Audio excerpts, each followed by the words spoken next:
I swear these people यार। छोड़।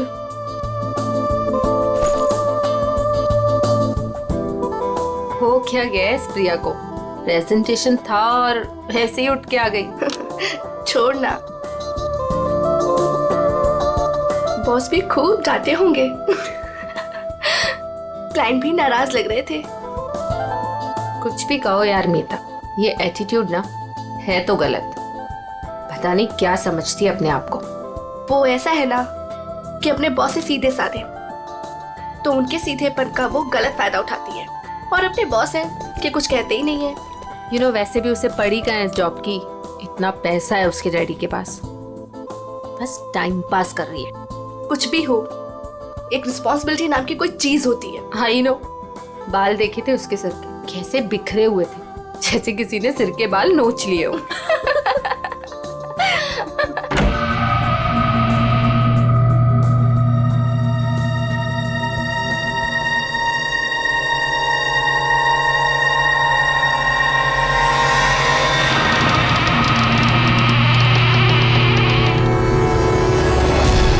प्रिया,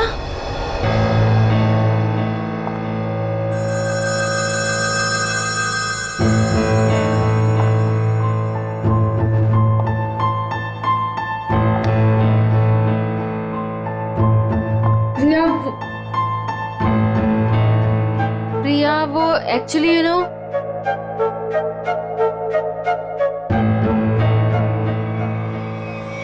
प्रिया, प्रिया, प्रिया, प्रिया, प्रिया, प्रिया, प्रिया, प्रिया, प्रिया, प्रिया, प्रिया, उठो प्रिया, प्रिया, प्रिया क्या हुआ?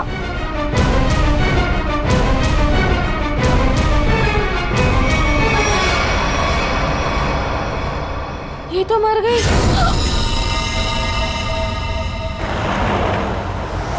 अशोक, जी मैडम।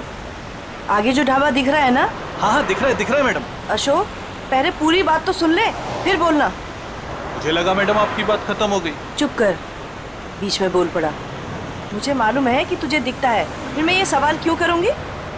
ठीक है मैडम, आगे बढ़िए, बताइए आगे। आगे नहीं बढ़ना है, गाड़ी ढाबे पे लगाना, कुछ खाएंगे पिएंगे। हाँ रुक रुक, आ गया ढाबा। जी।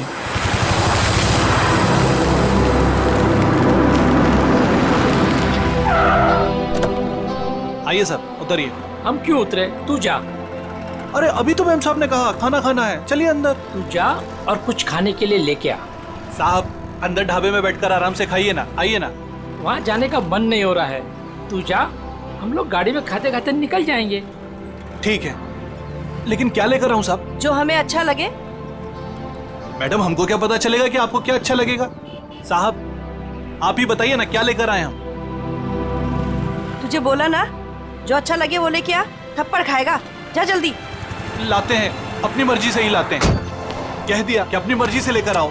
अब अपनी मर्जी से कुछ भी लेकर आएंगे तो कहेंगे ये काहे लेकर आया, वो काहे लेकर आया।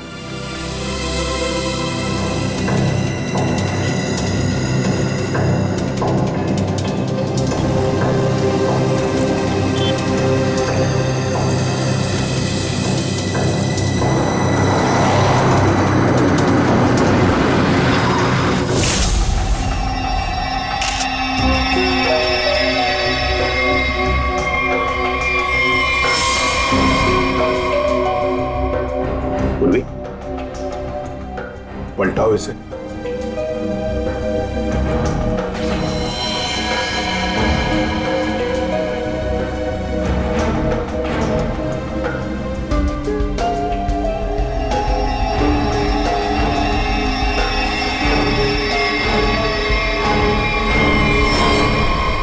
कोई घाव या चोट का निशान नहीं। हाँ, ना मुंह से कोई झाग निकला है, ना शरीर पर कोई नीले रंग के निशान है, ना कोई पंक्चर मार्क्स सुई के या और कुछ। ये जहर का मामला तो नहीं है।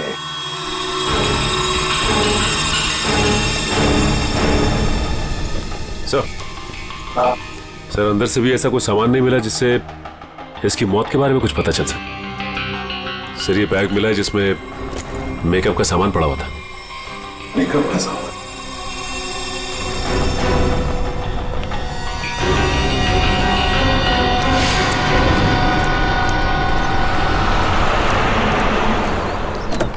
लीजिए मैडम खाना। साहब जी खाना ले आए हैं हम। मैडम लगता है दोनों सो गए, हमको खाना लाने भेजे। और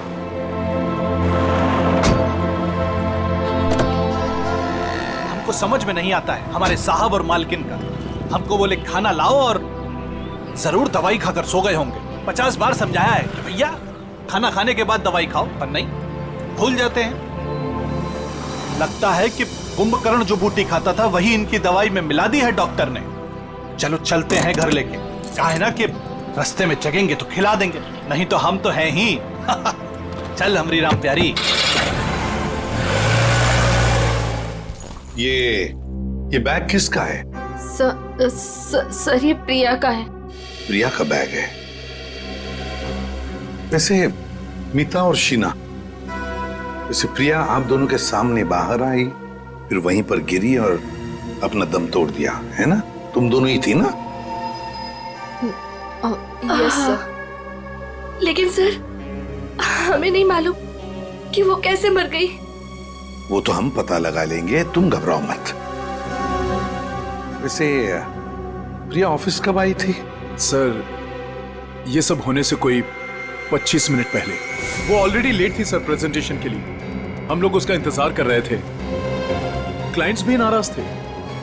वो आई, उसने सबको सॉरी बोला और प्रेजेंटेशन शुरू किया। पर वो थोड़ा लॉस्ट लग रही थी सर, नर्वस भी लग रही थी। क्लाइंट्स भी इंप्रेस नहीं थे, तो मैं उसे बाहर लेकर गया और समझाया कि उसे रेस्ट की जरूरत है। She was looking lost. Then I told her, go to the washroom and get freshen up. Look presentable.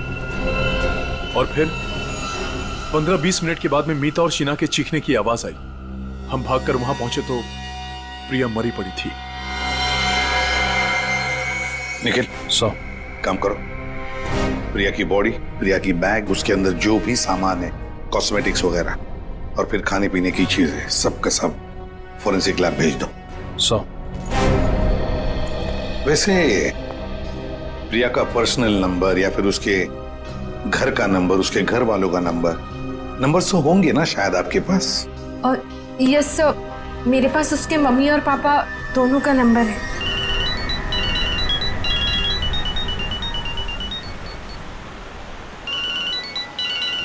अरे साहब फोन बज रहा है आपका, उठाते क्यों नहीं है?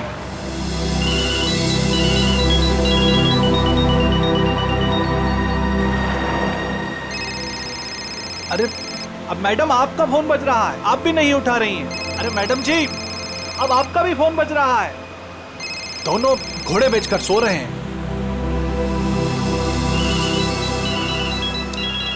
फिर से फोन बजने लगा भाई। अरे साहब, मेम साहब, फोन काहे नहीं उठा रहे हैं आप लोग?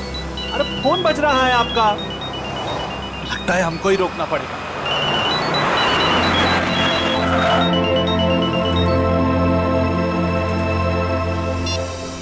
हेलो, कौन? मिस्टर कुमार?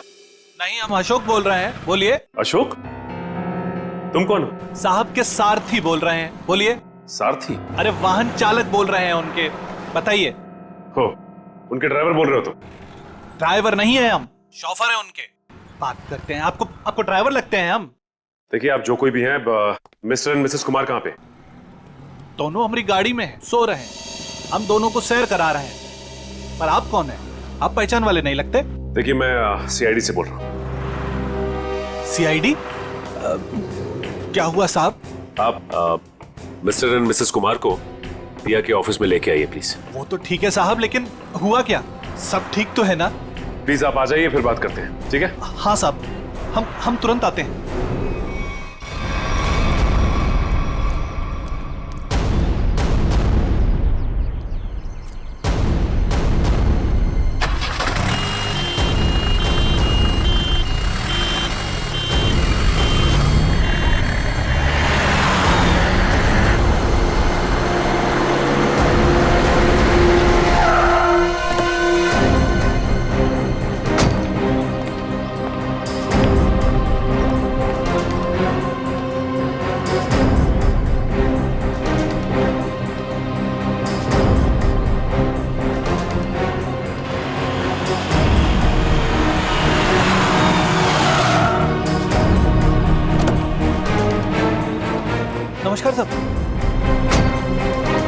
सीआईडी टीम आप ही हैं? मिस्टर एंड मिसेस कुमार कहाँ हैं? गाड़ी में है ना सब, सो रहे हैं। बुलाइए।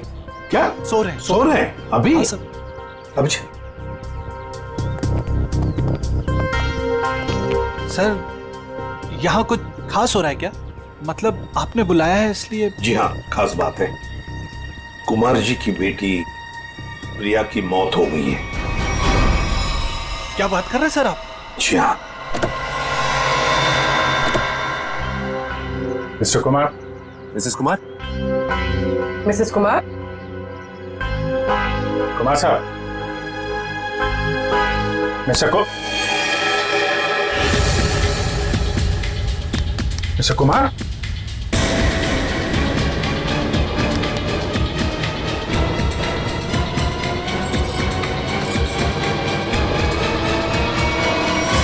My God. सर ये भी? सचिन, कब से नौकरी कर रहे हो तुम कुमार जी के पास? साहब पिछले 3 सालों से हूँ साहब के पास।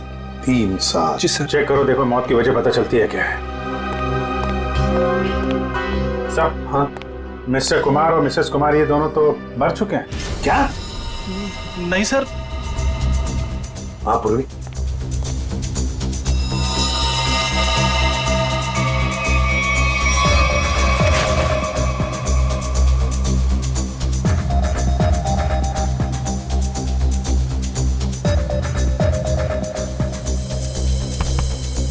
एक घंटे से ज्यादा तुम इन दोनों को गाड़ी में बिठाकर घूम रहे हो और तुम्हें पता तक नहीं? नहीं सर, ऐसा कैसे हो सकता है? अरे जब पूना से हम लोग निकले थे तब साहब और मेम साहब एकदम ठीक थे। बल्कि रास्ते में मेम साहब ने मुझे कहा कि ढाबे पर गाड़ी रोक लो, खाने के लिए कुछ लाना है। गाड़ी ढाबे पे लगाना, कुछ खाएंगे पिएंगे। जी साहब, 1-2 बार पहले भी ऐसा हुआ है। साहब और मेम साहब दवाई लेकर सो जाते थे और काफी देर तक सोते थे, तो मुझे लगा कि शायद गाड़ी में सो रहे होंगे। सर, हाँ, दोनों के शरीर में अभी घाव या चोट का निशान नहीं है। कोई भी निशान नहीं? तो कहीं जहर तो नहीं दिया इनको? जहर के कोई सिम्टम्स या कोई निशान है? नहीं सर, बस सर कार में भी ऐसा कुछ नहीं मिला जिससे इनकी मौत के बारे में कुछ पता लग सके। अच्छा, और भी कुछ मिला क्या? हाँ सर, गाड़ी में खाना है, हो सकता है उससे कुछ हुआ। नहीं सर, ऐसा हो ही नहीं सकता। वो क्या है ना कि साहब और मेम साहब ने खाने को चखा भी नहीं था, खाया ही नहीं साहब। सर प्रिया भी कुछ इसी तरीके से मरी है। इन तीनों की मौत के पीछे वजह क्या हो सकती है? एक बात बताओ, कुमार जी के परिवार में और कौन कौन है? साहब, प्रिया मैडम और उसके बाद बड़ी बेटी थी रीमा मैडम और छोटी अन्नू। अच्छा, तो ये दोनों बेटियां अब कहाँ होंगी? साहब, अब रीमा जी तो अपने पति धीरज के साथ अंधेरी में रहती हैं। अन्नू मैडम अपने माता पिता के साथ मलाड वाले फ्लैट में। नंबर है इनके आपके पास? हाँ है ना सर। सचिन, ये सब अन्नू मैडम का नंबर है सर।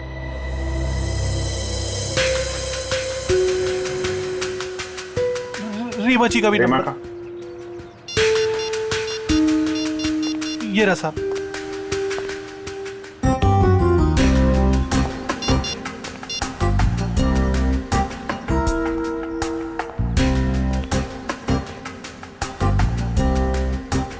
हेलो रीमा जी, मैं सीआईडी से इंस्पेक्टर अभिजीत बोल रहा हूँ।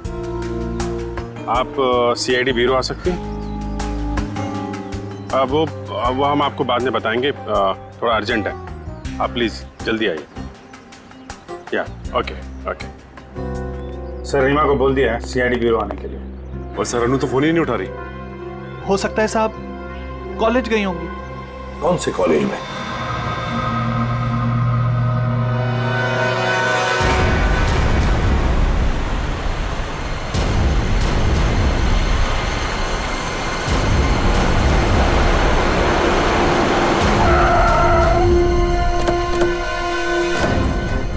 कॉलेज भी नहीं गए अन्नू और फोन भी लगातार बज रहा है। हाँ, आखिरी बार ट्रेस हुआ यहाँ, इसी घर पर।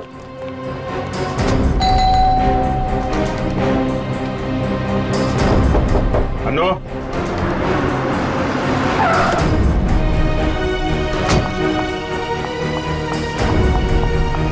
अनु ठीक तो होगी ना? आप लोग कौन? जी, मैं इस घर की बड़ी बेटी हूँ रीमा, और ये मेरे पति है धीरज। अंदर से बंद है सर। निखिल पीछे की तरफ जाओ, देखो वहां पर है क्या। Excuse me. चाबी है आपके पास? जी नहीं। जी नहीं। खोल देते। धीरज, अनु ठीक तो होगी ना? घबराओ मत, सब ठीक होगा। घबराओ मत, सब ठीक होगा।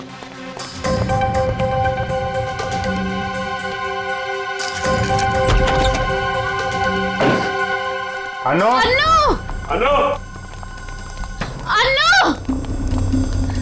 अनु! अनु!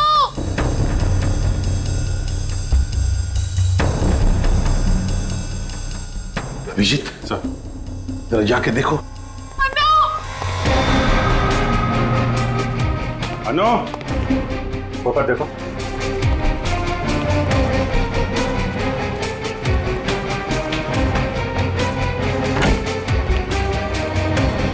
हाँ सचिन। अनु यहाँ पे नहीं है सर। नहीं, सब ठीक होगा। सर ये क्या हो रहा है? पहले मेरे माँ बाप चले गए, फिर प्रिया और अब अनु। अनु का कुछ पता नहीं चल रहा है। सब पता चल जाएगा।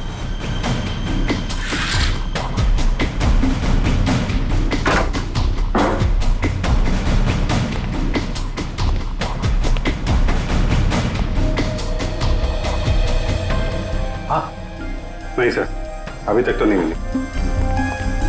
सर! सर अनु यहाँ है। माय गॉड सर, अनु उधर ऊपर है, चलो।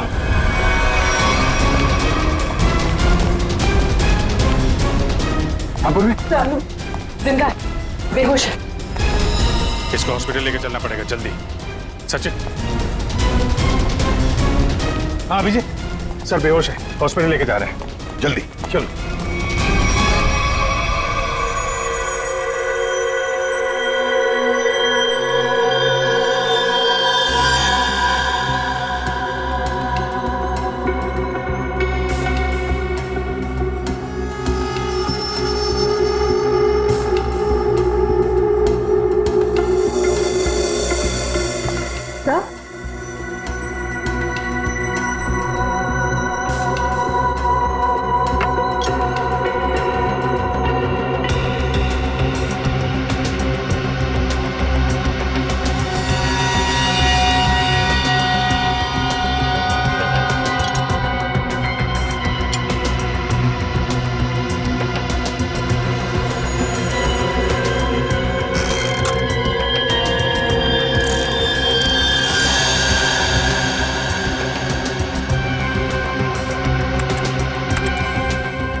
अच्छा तो ये बात है। यार बात क्या ये तो बता। बॉस, इन तीनों की मौत जहर की वजह से हुई है। जहर से?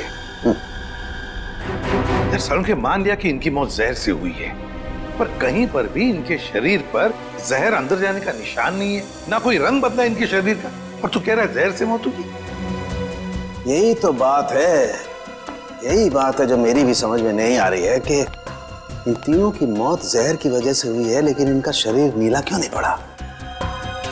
और ये जहर गया कैसे इनके शरीर में? कमाल कर रहा है सारुण की। एक तरफ तो कह रहा है कि तीनों की मौत जहर से हुई है, और फिर दूसरी तरफ कह रहा है कि तुझे पता नहीं कि जहर इनके शरीर में गया कैसे, कब गया। यार ये कैसे चलेगा? बस ये गुत्थी है जो अभी सुलझ नहीं पा रही है।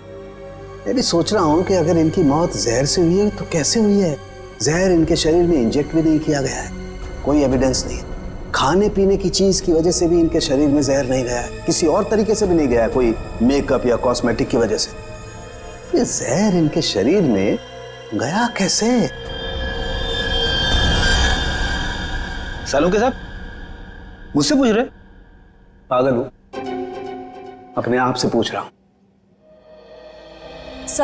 सर मैंने उस कार को भी चेक किया जहां पर मिस्टर एंड मिसेस कुमार की लाश मिली। वहां पर भी कोई जहर या जहरीली गैस के ट्रेसेस नहीं मिले। सारुंखे, मिस्टर एंड मिसेस कुमार की मौत पुणे से मुंबई आते वक्त गाड़ी में हुई, और प्रिया की मौत उसकी अंधेरी वाली ऑफिस के वॉशरूम में हुई, मीलों दूर, मगर एक ही वक्त पर और एक जैसे ही जहर से। कैसे? बता ना। अच्छा चल, ये तो बता सकता है कि कौन सा जहर था? बस वो कुछ टेस्ट अभी करना बाकी है। उसके बाद पता चलेगा कि वो जहर कौन सा था और जहर कैसे गया इनके शरीर में। सर, हाँ सर, अनु को ऑब्जर्वेशन में रखा गया है और डॉक्टर्स का कहना है कि आने वाले 24 घंटे उसके लिए बहुत क्रिटिकल हो सकते हैं सर। तो डॉक्टर ने बताया नहीं किस वजह से बेहोश हो गई? सर, जहर का असर हुआ उसे। क्या? जहर से?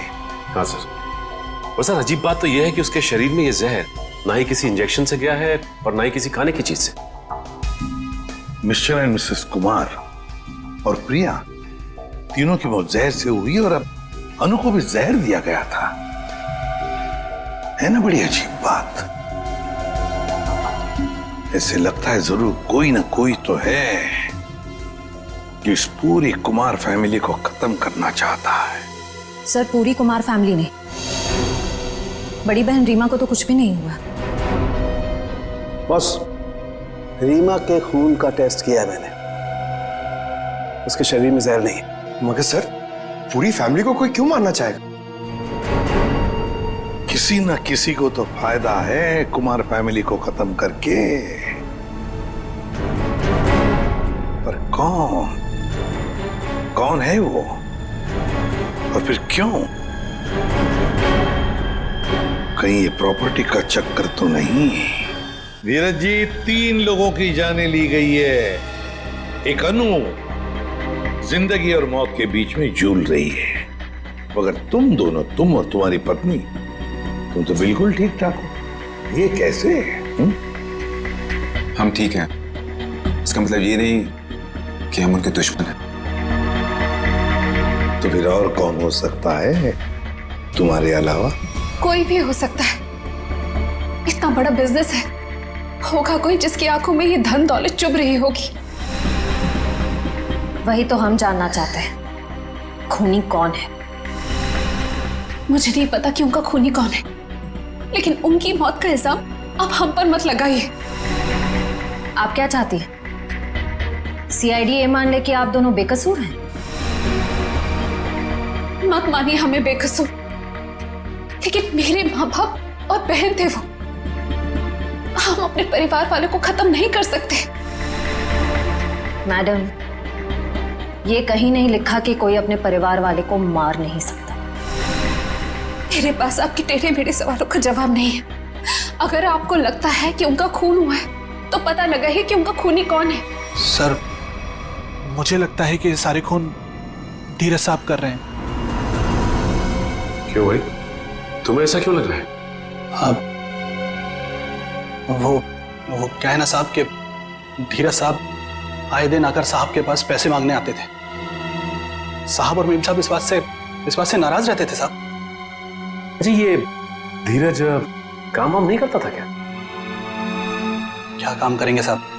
वो कहते हैं ना कि जब ससुर दौलत का समंदर हो तो इस तरीके के दामाद बाज कैसे आने वाले हैं। अच्छा, ये धीरज इतने सारे पैसों का करता क्या था?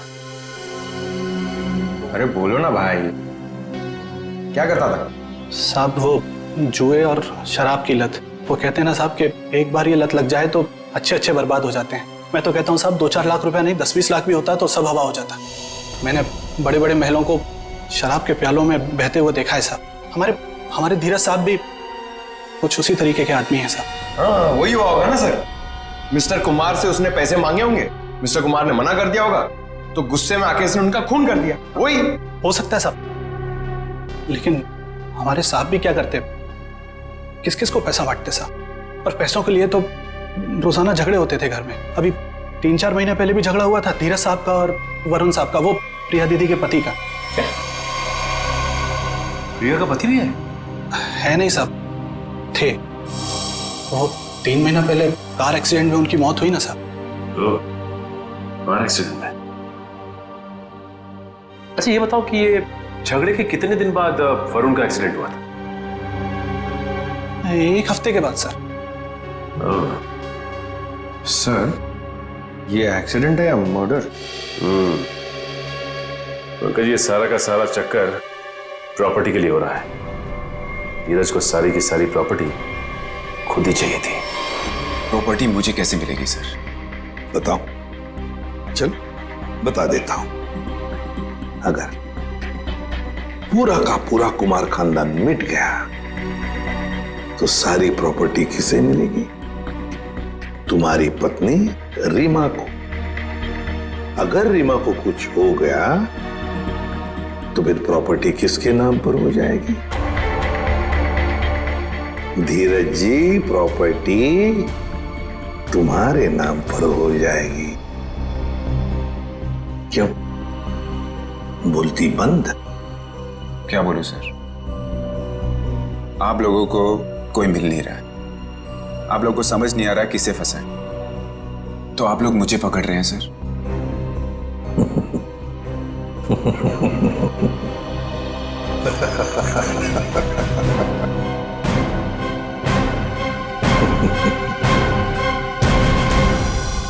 कुमार साहब की सारी जायदाद उनके बच्चों के नाम पर है।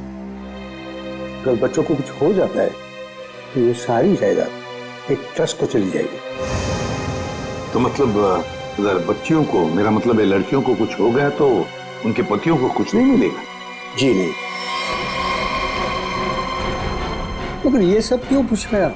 ये सारी जायदाद तो उन्होंने बेच दी है। क्या? कुमार साहब ने प्रॉपर्टी बेच दी? हाँ। किसे? अलग अलग लोगों को। ये है उसके सारे डॉक्यूमेंट्स।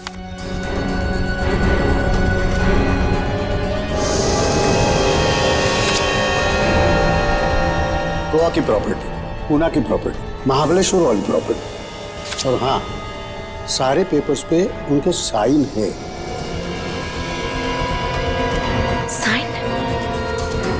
ये सारे डॉक्यूमेंट्स मुझे आज ही अभी मिले हैं कुरियर से। क्या? ये सारी प्रॉपर्टीज के पेपर आज ही मिले आपको? हाँ। और ये जो प्रॉपर्टी बेच के जो पैसे मिले वो कहाँ है? मुझे नहीं पता सर, कुमार साहब ने ये सब अचानक भेज दिया। ये जानकर मैं उनको फोन करने वाला था, मगर पता चला कि उनकी मौत हो गई। फिर हाँ, तो मैंने सारे खरीदारों को फोन किया था, तो उन्होंने बताया ये सारी डीलिंग एक ही एजेंट के जरिए हुई है। बायर्स की कुमार साहब से मुलाकात तक नहीं हुई है। सारी प्रॉपर्टी की डील एक एजेंट ने की है? जैसे कि बायर्स ने उसका हुलिया बताया था, उसके मुताबिक तो एक ही एजेंट हो सकता है। गाड़ी, बड़ा चश्मा और हाँ, गोल्ड कैप भी थी। क्या आप ऐसे किसी एजेंट को जानते हैं जिसने कुमार जी के लिए पहले भी कुछ काम किया हो? नहीं। पापा हमें बिना बताए ऐसा कर ही नहीं सकते। ये पक्का किसी की चाल है प्रॉपर्टी हड़पने की। सर, रीमा बिल्कुल सही कह रही है। मुझे लगता है कोई हमारे साथ गेम खेल रहा है। पापा ऐसा बिल्कुल नहीं कर सकते हैं। और करते भी तो हमें पता होता कि पैसे कहाँ हैं। सर, मुझे लगता है ये सिग्नेचर नकली है।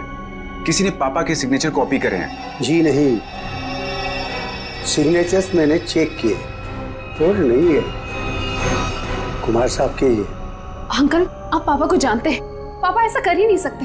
वो हमें बिना बताए इतना बड़ा फैसला ले ही नहीं सकते। ये पक्का किसी की चाल है, कोई फ्रॉडरी, कोई फ्रॉड है। तो कोई तो है जो इन सब चीजों पे नजर रख रहा है, वरना ऐसे कैसे हो सकता है कि आज ही प्रॉपर्टी के पेपर आए और आज ही कुमार साहब की मौत हो गई। हाँ, ताकि कुमार साहब किसी को सच्चाई बता ना सके। सर, लेकिन ये कर कौन सकता है तो कोई ये परिवार वाला ही, वरना बाहर वाले को कुमार साहब से साइन लेना और उनको बिना शक हुए आसान नहीं है।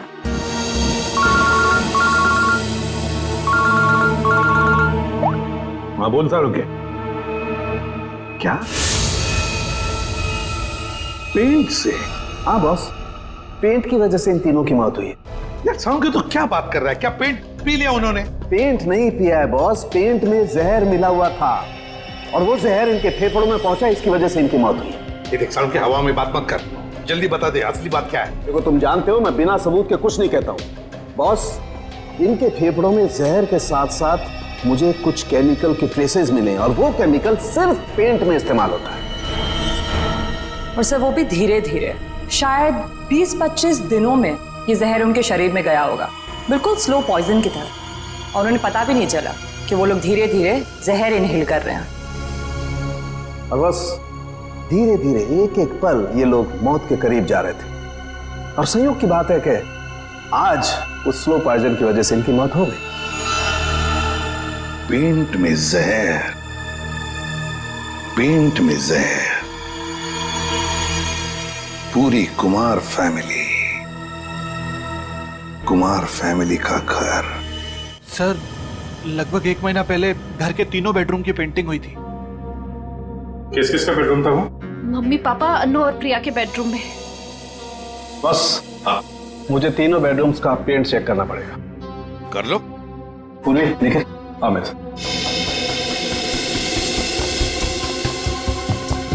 ये पेंटिंग का कॉन्ट्रैक्ट किसने लिया था? सर विपुल नाम का कॉन्ट्रैक्टर है, उसे कॉन्ट्रैक्ट दिया गया था पेंटिंग का। निखिल, पूर्वी, तुम इन दोनों रूम्स में जाओ और दोनों रूम्स के पेंट को स्क्रैच करके लेकर के आओ। सर ले लो। और सुनो, ये मास्क जरूर पहन लेना, ठीक है?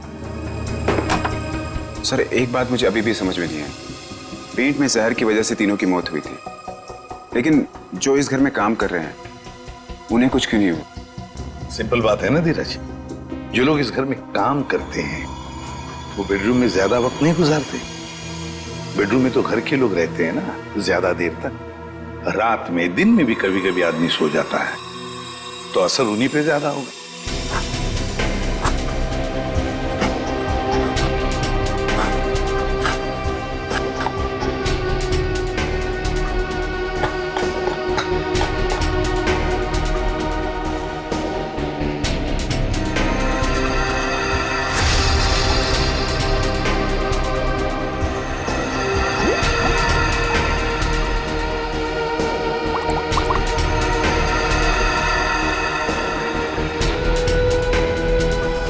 किसकी तस्वीर है? सर ये मेरे जीजू हैं, इनका नाम वरुण है, प्रिया के पति।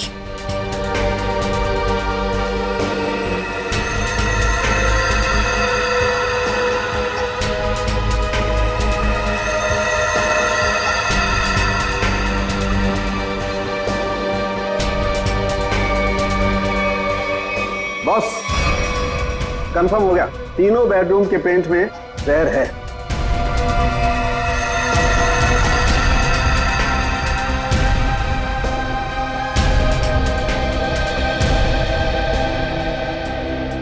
इनमें जहर कैसे हो सकता है? कौन कर सकता है और क्यों? पेंटिंग कॉन्ट्रैक्टर विपुल, उठाओ उसे। सर मैं पेंट में जहर क्यों डालूंगा? मेरी क्या दुश्मनी होगी कुमार फैमिली से? जिसकी दुश्मनी थी कुमार फैमिली से उसने कहा होगा। हाँ सर, और उसके बदले में मोटी रकम ली होगी इसने। सर आप ऐसा क्यों कह रहे हो? मैं कॉन्ट्रैक्टर हूँ, खूनी नहीं। मैं सच कह रहा हूँ, मुझे तो ये भी नहीं पता कि उस पेंट में जहर था या नहीं।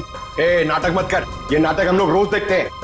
सर अगर मुझे पता होता कि पेंट में जहर है तो मैं ये कॉन्ट्रैक्ट कभी लेता ही नहीं, और मैं अपनी और अपने लोगों की जान खतरे में क्यों डालूंगा? तो क्या पेंट में जहर फैक्ट्री में से भर के आया है? मुझे नहीं पता सर, और वो पेंट मैंने खरीदा भी नहीं था। तो किसने खरीदा था? प्रिया जी के पति वरुण साहब ने वो पेंट पहले से खरीद रखा था, और उन्हीं ने मुझे वो एक कॉन्ट्रैक्ट दिया था। और अचानक उनकी मौत हो गई तो ये काम भी बीच में बंद हो गया।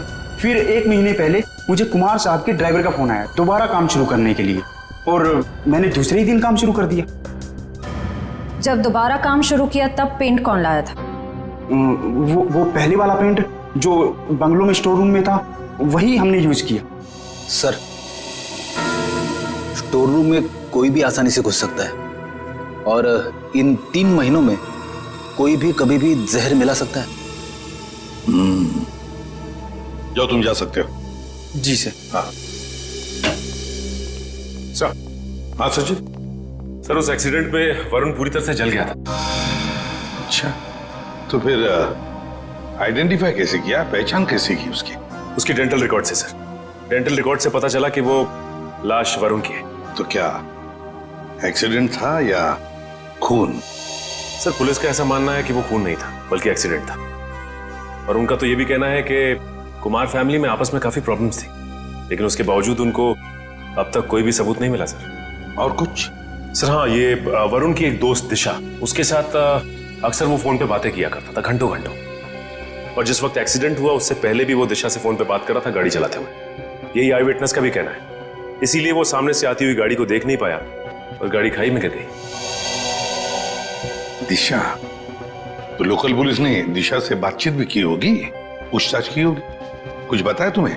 हाँ सर, उन्होंने बात की। उनका कहना है कि फोन करते वक्त जिस समय फोन पे बात हो रही थी उस वक्त ये दिशा घर पे ही थी, और साथ ही साथ जब ये एक्सीडेंट की खबर मिली तो सुन के उसे बहुत धक्का लगा।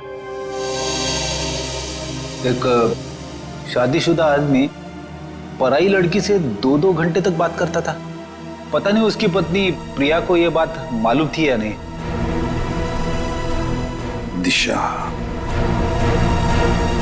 दिशा। सर 3 महीने पुराने केस की आप अभी तक तहकीकात कर रहे हैं? मैं ऑलरेडी पुलिस को वो सब कुछ बता चुकी हूँ जो भी मुझे पता था। अब कैसी पूछताछ? ठीक है दिशा जी, हमें इस बात के सबूत मिले हैं कि कुमार की फैमिली के सदस्यों को कोई एक एक करके मार रहा है, इसलिए वरुण की मौत में भी हमें कुछ गड़बड़ नजर आ रही है। शायद उसकी मौत एक्सीडेंट नहीं, मर्डर है। मतलब वरुण की मौत एक हादसा नहीं थी? अब इस बात की तो जांच चल रही है। आप हमें वरुण के बारे में और क्या बता सकती हैं? देखिए, मैं बस इतना बता सकती हूँ कि उसकी अपनी पत्नी से बनती नहीं थी और वो उसे डिवोर्स भी देना चाहता था, पर वो इसके सख्त खिलाफ थी। ये बात आपको वरुण ने बताई? क्यों? काफी देर रात तक 2-2, 3-3 घंटे आप दोनों बैठ के बात करते थे, तो कुछ तो खास बात होगी। एक्चुअली सर, हम दोनों एक दूसरे से बेहद प्यार करते थे और शादी भी करना चाहते थे। अच्छा, तो शायद इसीलिए वरुण की पत्नी प्रिया उसे डिवोर्स नहीं देना चाहती थी। शायद। अच्छा, आपको ऐसा लगता है कि ये प्रिया वरुण को जान से मार सकती? पता नहीं सर। अच्छा, क्या ऐसा हो सकता है कि वरुण अभी भी जिंदा हो और कहीं छुप के बैठा हो? क्या बात कर रहे हैं सर? पुलिस ने खुद उस लाश के डेंटल रिकॉर्ड्स को वरुण के डेंटल रिकॉर्ड से मैच करके ही तो उसकी शिनाख्त की है। आपको उनके काम पर भरोसा नहीं? नहीं, वो ऐसी बात नहीं है। हम इस केस के हर पहलू को देखते हैं, और आप वरुण की इतनी करीबी हैं, बहुत कुछ जानती है उसके बारे में, इसीलिए आपसे पूछा। सर, एक तो आप लोग मुंह में उंगली डालकर बात निकलवाते हैं, और जब बता दो तो आप बताने वाले पर ही शक करने लगते हैं। क्या करें, हमारा काम ही कुछ ऐसा है। हम लोग शक से शुरू करते हैं और फिर सबूत तक पहुंच जाते हैं।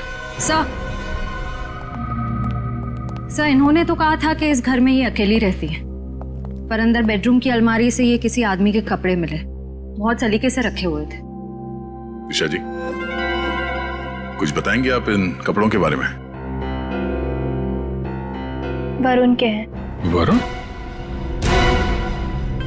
वरुण के कपड़े अभी भी आपकी अलमारी में? मतलब? ये तब के हैं जब वो जिंदा था और कभी कभी प्रिया से छुपके मेरे घर रुकने आया करता था।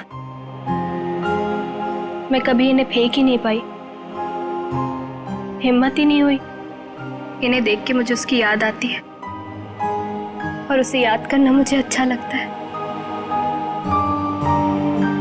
माफ कीजिए दिशा जी, हमने आपका दिल दुखाया, पर हम बस अपना काम कर रहे थे। Thank you very much.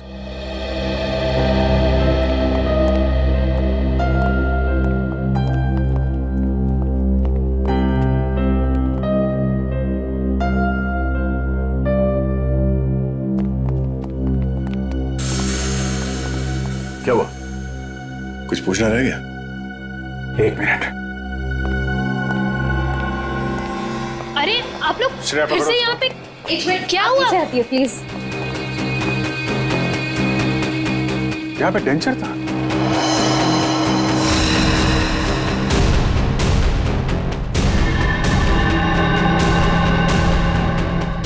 मैंने दांतों का सेट देखा था इस पानी में, अभी गायब है। दांतों का सेट यहाँ पे? इसका मतलब है वही है सर। खिड़की खुली लगता है, वहां से भाग गया। पकड़ो अभिजीत, एक मिनट। हाँ, ये देखो।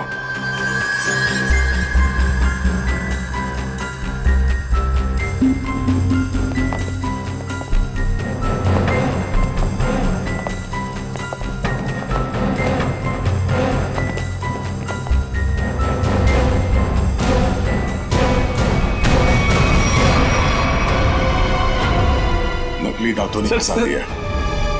अब तुझे इसे दोबारा लगाने की जरूरत नहीं पड़ेगी।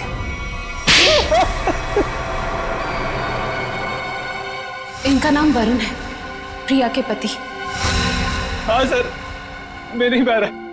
मैंने अपने सास ससुर और प्रिया को मारा, पेट में जहर मिलाकर। अनु बच गई क्योंकि सही समय पे आप उसे हॉस्पिटल ले गए। क्यों मारा तुमने उन लोगों को? प्रॉपर्टी के लिए। मैंने प्रिया से शादी करी थी पैसों के लिए, लेकिन वो खुद मेहनत करके कमाना चाहती थी। और उधर रीना और धीरज ससुर जी से पैसे ऐंठते रहते थे। वो मुझे कोई कुछ नहीं देता था। अच्छा, फिर क्या सर, मैंने सबको मारने का प्लान बनाया और पहले पिताजी से ससुर जी से झूठ बोल के मैंने साइन लिए और फिर मैंने सबको मार दिया, जिससे किसी को कोई प्रॉपर्टी का हिस्सा ना मिले और मुझ पे शक भी ना हो। तुम्हारी गाड़ी में वो लाश किसकी थी? वो एक लवारिस लाश थी जिसके जबड़े में मैंने अपने दांत लगा दिए थे, ताकि लोगों को लगे कि वो जली हुई लाश तुम्हारी है। हाँ सर, पर आप लोग पैसे और प्रॉपर्टी के लालच में क्या क्या करते रहे तुम। खून पे खून किया और मिला क्या है? जेल की काल कोठरी और फांसी का फंदा।